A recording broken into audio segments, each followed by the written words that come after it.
Good morning. I hope you have all had a great weekend. It is time for our third grade wonders. This is Unit 2, Week 3. This week we're going to be talking about historical fiction. Our key concept for this unit is immigration. Our essential question is, why do people immigrate to new places? So this week we will read historical fiction texts that tell the story of people who came to America. You will develop an understanding of the theme and be able to talk and write about why people immigrate or move to new places. So you're going to be starting today in your reading and writing companion workbook on pages 136 and 137. On page 136, talk about it. The essential question, why do people immigrate to new places? Then on the page 137, you see a diagram in the middle. It says immigration. It says this is Hester Street. Many immigrants moved here and worked on this New York City street. They came for many reasons. Immigrants dreamed about new jobs. They felt that there were lots of opportunities. They believed their lives would be better. Look at the photograph. What is immigration? Write what you have learned in the word web. All right, so complete, you're going to put one thing in each spot over in the word web. So some features of historical fiction. Historical fiction is based on an actual historical event. It's something that has really happened. It has characters, setting, and events that are realistic, and it includes a mix of fiction with historical fact. People sometimes leave their home country and settle in a new place. We will be listening to a passage about a family who immigrated to California in 1977. So let's listen to this story, Our Story Cloth. Okay, so I'm going to read to you Our Story Cloth. My family is moving to a new place far away. We are leaving our small farm that is perched on the side of a rugged mountain in Laos. I wonder if the United States will have mountains such as ours. After traveling many days by cart, then bus, then boat, then airplane, we arrived in the United States in a place called California. There are mountains in the distance, but they are far away. Our family has a Hmong friend here who has found a place for us to live. It is an apartment, and we must climb many steps to get to our door. It is like climbing a mountain that is indoors. I share a room with my two sisters. At night, we talk about the village that we left behind. We each tell one thing that we miss, but we also talk about all the exciting things that we are learning here. Today, I learned to say the year is 1977 and the president is Mr. Jimmy Carter. We practice speaking English to each other. Sometimes we laugh when we say the wrong word. Our mother has been working on a secret project. It covers an entire wall in our apartment. Every day when we are at school, she works to complete it. She says that tonight it will be ready to show us. I wonder what it could be. It has been hidden behind a dark cloth for many weeks. After we have a special meal, our mother tells us that it is time for the surprise. She takes away the dark fabric. On the wall, we see our family's story cloth. With many colors of thread, our mother has made pictures of our mountain farm, our village, and even many of our friends that we left behind. Now, whenever we feel homesick, we can look at the story cloth. We can pretend that we are there. The story cloth will always help us remember where we came from. And that was our story cloth. All right, so now you're going to be working in your reading and writing companions. Start on page 138, and the title of this is Selling to America. And you're going to be completing the workbook pages as you go along. So when I'm working on things, I like to read the question so that I know what I'm looking for. So start over here where it says shared read, take notes. Asking questions before you read helps you figure out what you want to learn as you read. Think of a question about why people immigrate to America. Write it here. As you read, make note of interesting words, key details. On this side, it says historical fiction. Find text evidence. Read paragraph 1. Theme. What happened to Uncle Sean when he got to America? Circle text evidence. In paragraphs 2 through 4, make predictions. Underline how Nora and Danny feel about moving to America. What will Nora do to make Danny feel better? And then down here, reread author's craft. How does the author help you understand that Nora and her family lived a long time ago? So let's read this together. Sailing to America, our essential question. Why do people immigrate to new places? Read about why one family came to America. Nora woke early. She hadn't slept much. It was March 1895. Di was leaving for America soon. Uncle Sean immigrated there last year and found work right away. He asked Di to join him. It was Mama and Di's dream to one day live in America. Nora lit a lamp for light and sat down at the table. Her brother Danny joined her. I feel like crying, he whispered softly. I know, Nora answered. So do I. But this is Da and Mama's dream. Da will find work and send for us. Look at the photographs that Uncle Sean sent.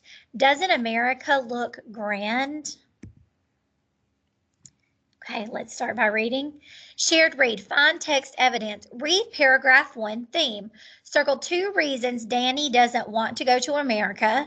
In paragraphs 2 and 3, make predictions. Review the prediction that you made on page 139. Underline clues that confirm it. Correct your prediction if it was wrong. Paragraph 3, events. What is Da going to do? Draw a box around text evidence. Reread author's craft. How does the author use dialogue to help you understand how Danny and Nora feel about moving? 41, historical fiction. Find text evidence. Read paragraphs 1 and 2. Make predictions. Draw a box around one detail about the steamship. What will the trip be like? Read paragraph 2. Confirm or revise your prediction. Paragraph 3, theme. What does Nora do every day? Underline text evidence. Reread author's craft. How does the illustration help you understand how Nora feels? Now let's read to answer the questions. Back on page 140. I don't want to ever leave Ireland, Danny said. We won't have any friends in America. We'll be far away from Grandi, Patty, and Colleen. Maybe you'll be glad it is in Ireland, Nora said. There will be enough food to eat. Mama and Da can relax and not worry so much. We'll all have a better life. America will be the land of our dreams. Then Da carried a bag into the room. Cheer up, my little ones, my little loves. Why, in no time at all, you'll be joining me. A year later, Da had saved enough money to send for his family.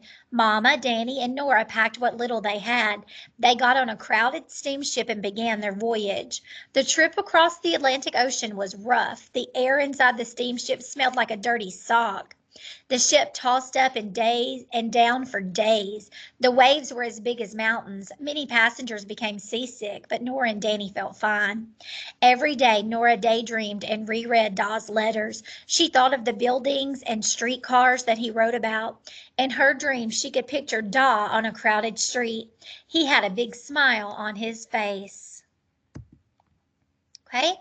Let's read our questions. Shared read, find text evidence, read paragraph 1, make predictions. What do you predict is happening as Nora wakes up? Draw a box around clues. Paragraph 2, similes. Underline a sentence that compares two things. What does it compare? Paragraph 3, theme. Write how the people feel when they arrive in America. Circle text evidence. On page 143, historical fiction. Find text evidence. Read paragraph 1. Events. How did Mama, Nora, and Danny get to Ellis Island? Underline details that tell what happened there. Paragraph 2, theme. Circle details that tell what Da does when he sees Nora. Read author's craft. How does the author help you understand how Nora feels at Ellis Island? Fluency. Take turns reading the first paragraph. Talk about how the author helps you read with feeling. All right, let's go back to 142. One morning, Nora awoke. A moment later, she realized something was different. The ocean was as smooth as glass. A few hours later, Nora, Danny, and Mama shivered together on the ship's deck. Snowflakes drifted through the air. Another traveler noticed and gave them a blanket. It was as thin as a rag, but nothing could have been more valuable to them. Suddenly, someone shouted, There's Lady Liberty. As the ship passed the large statue, the crowd cheered. Someone shouted, "At last, we've arrived. We are in America." Soon everyone was singing and dancing. A ferry took the travelers to Ellis Island. In the main hall, doctors inspected the family.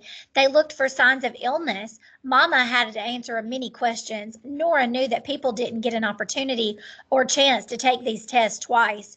Nora looked at Danny, then at Mama. They had to pass. After a few hours, the family learned that they could stay in America. As they filed off the ferry, Nora saw Uncle Sean's dark hair. Then she saw Da. His hand waved wildly. He had a big smile on his face. Dreams do come true, Nora thought as she waved back. Summarize. Use your notes and think about what happens in sailing to America. Summarize the important events. Okay, so you can go back and reread that for yourself and then answer the questions on those pages. So now, after you finish that, we're going to look at some vocabulary words.